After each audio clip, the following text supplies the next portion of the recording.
അതായത് AK ബാലൻ പറഞ്ഞത് മുഖ്യമന്ത്രിയുടെ അനുവാദത്തോടു കൂടിയിട്ടാണ്. അതാണ് ധൈര്യത്തിൽ പറഞ്ഞത്. ഇക്കാര്യത്തിൽ മാർക്സിസ്റ്റ് പാർട്ടിയുടെ ഡബിൾ റോളാണ്.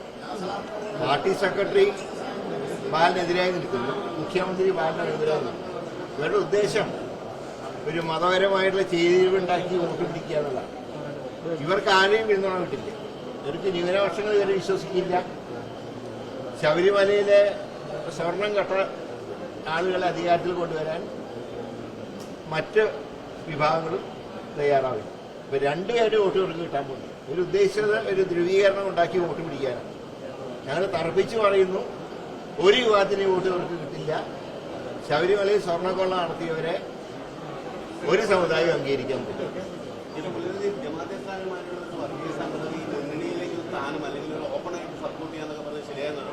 അതിപ്പോ എപ്പോഴാണ് ജമാഅത്തെ ഇസ്ലാമി ചിലർക്കൊക്കെ വർഗീയ സംഘടനയായിട്ട് അവർ സഹായിച്ച കാലത്ത് അവർക്ക് അഭിപ്രായം ഉണ്ടായിട്ടില്ല.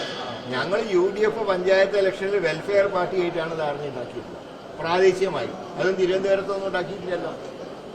പിന്നെ ഇവരുടെയൊക്കെ വോട്ട് കൊണ്ട് പല സ്ഥലത്തും പല പഞ്ചായത്ത് മെമ്പർമാരും പ്രസിഡന്റുമാരൊക്കെ ആയിട്ടുണ്ട്. അപ്പൊ അവനവൻ എതിർത്താൽ അവരൊക്കെ മോശക്കാരും, അവനവൻ അനുകൂലിച്ചാൽ എല്ലാവരും മാന്യന്മാർ. അങ്ങനത്തെ ഒരു ഏർപ്പാട് ശരിയാണ്. ഇപ്പൊ 30 വർഷം മുമ്പ് നടന്ന ആറാട് കലാപം അത് വീണ്ടും ചർച്ചയാവുകയാണ്. അത് കലാപങ്ങൾ പല സന്ദർഭത്തിലും കേരളത്തിൽ ചില സന്ദർഭങ്ങൾ ഉണ്ടായിട്ടുണ്ട്. പക്ഷേ അത് പിന്നീട് ആവർത്തിക്കാതിരുന്നതിന്റെ കാരണം എന്താണ്? എല്ലാ രാഷ്ട്രീയ പാർട്ടികളും അക്കാര്യത്തിൽ വളരെ ജാഗ്രത പാലിച്ചുകൊണ്ടാണ്. അപ്പോൾ പഴയ ചരിത്രം ആവർത്തിക്കുന്നു പറയുന്നത് സത്യം പറഞ്ഞാൽ കലാപത്തിന് ആഹ്വാനം. UDFനെ വിജയിപ്പിച്ചാൽ കലാപം ഉണ്ടാവും, അല്ലെങ്കിൽ ഞങ്ങൾ കലാപം ഉണ്ടാക്കും എന്ന് പറഞ്ഞാൽ അതിനാണ് ശരിക്കും പറഞ്ഞ കേസെടുക്കുന്നത്. ആറാട് കലാപം പോലത്തെ കലാപങ്ങൾ ഭാവിയിൽ ആവർത്തിക്കും UDF വന്നാൽ എന്ന് പറയുന്നത് ഭീഷണിയാണ്. അതിനെതിരെ ശക്തമായിട്ടുള്ള നടപടി എടുക്കേണ്ടത് പോലീസാണ്. സത്യം ശരിക്കും പറഞ്ഞാൽ കേസ് രജിസ്റ്റർ ചെയ്യേണ്ടതാണ്. മുഖ്യമന്ത്രിയുടെ അനുവാദത്തോടെയാണ് ഈ പ്രസ്താവന പറയാൻ പറ്റുന്നത്. അല്ല, അതിനോടാണ് ബാലനെ സപ്പോർട്ട് ചെയ്ത് പറഞ്ഞത്. MV ഗോവിന്ദ മാഷ് തള്ളിക്കളഞ്ഞപ്പോൾ എന്തുകൊണ്ടാണ് ബാലനെ മുഖ്യമന്ത്രി ന്യായീകരിച്ചത്? മുഖ്യമന്ത്രി അറിവോടുകൂടിയിട്ടാണ്.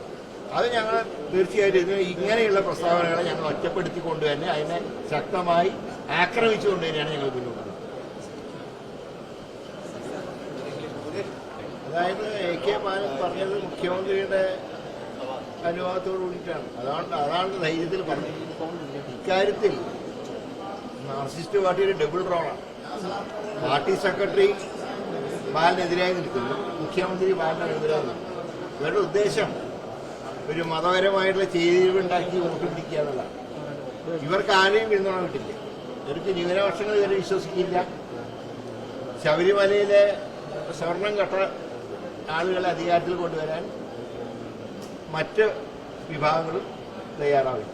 ഇപ്പൊ രണ്ടുപേരും വോട്ട് ഇവർക്ക് കിട്ടാൻ പോകുന്നു. ഒരു ഉദ്ദേശിച്ചത് ഒരു ധ്രുവീകരണം ഉണ്ടാക്കി വോട്ട് പിടിക്കാനാണ്. ഞങ്ങൾ തറപ്പിച്ച് പറയുന്നു, ഒരു വിഭാഗത്തിന് വോട്ട് ഇവർക്ക് കിട്ടില്ല. ശബരിമലയിൽ സ്വർണ്ണക്കൊള്ള നടത്തിയവരെ ഒരു സമുദായം അംഗീകരിക്കാൻ പറ്റില്ല.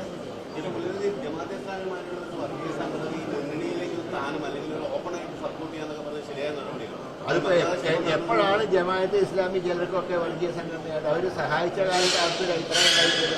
ഞങ്ങൾ UDF പഞ്ചായത്ത് ഇലക്ഷനിൽ വെൽഫെയർ പാർട്ടിയായിട്ടാണ് ധാരണ ഉണ്ടാക്കിയിട്ടുള്ളത്, പ്രാദേശികമായി. അതും തിരുവനന്തപുരത്തൊന്നും ഉണ്ടാക്കിയിട്ടില്ലല്ലോ.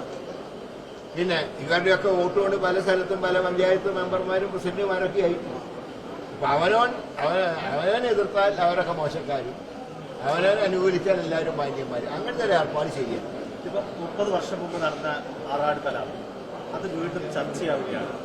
അത് കലാപങ്ങൾ പല സന്ദർഭത്തിലും കേരളത്തിൽ ചില സന്ദർഭങ്ങൾ ഉണ്ടായിട്ടുണ്ട്. പക്ഷേ അത് പിന്നീട് ആവർത്തിക്കാതിരുന്നതിന്റെ കാരണം എന്താണ്? എല്ലാ രാഷ്ട്രീയ പാർട്ടികളും അക്കാര്യത്തിൽ വളരെ ജാഗ്രത പാലിച്ചുകൊണ്ടാണ്. അപ്പോൾ പഴയ ചരിത്രം ആവർത്തിക്കുന്നു പറയുന്നത് സത്യം പറഞ്ഞാൽ കലാപത്തിന് ആഹ്വാനം. UDFനെ വിജയിപ്പിച്ചാൽ കലാപം ഉണ്ടാവും, അല്ലെങ്കിൽ ഞങ്ങൾ കലാപം ഉണ്ടാക്കും എന്ന് പറഞ്ഞാൽ അതിനാണ് ശരിക്കും പറഞ്ഞ കേസെടുക്കുന്നത്. ആറാട് കലാപം പോലത്തെ കലാപങ്ങൾ ഭാവിയിൽ ആവർത്തിക്കും UDF വന്നാൽ എന്ന് പറയുന്നത് ഭീഷണിയാണ്.